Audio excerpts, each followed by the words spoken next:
hungry cranes being fed by a farmer in Israel's Hula Valley.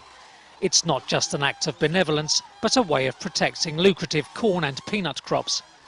The valley is a natural stopover point on the birds' historical migration route between Europe and North Africa.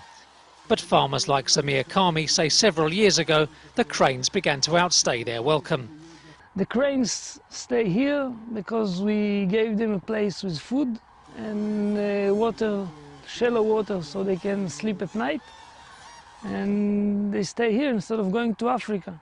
If we don't do this, they will go over our fields and eat the crops, so we have to feed them instead.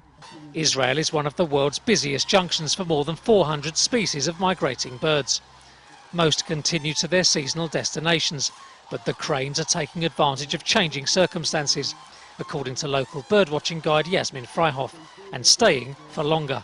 The reason that the cranes are staying here all over the winter is because that in the 90s we changed all the agriculture here, and they moved from mostly growing cotton to grow corn and peanuts. And then the cranes that always flew above Israel, they had a very good reason to stop, and they begin to cause a lot of damage to the agriculture fields. So in order to protect their crops, the farmers joined forces with environmentalists and the Agamon Hula Ornithology and Nature Park to set up the Crane Project.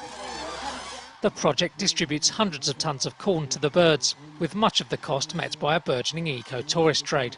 Birdwatchers who come to see various crane species, some endangered. It's a delicate man-made ecosystem, but one that seems to please the farmers, environmentalists and the birds.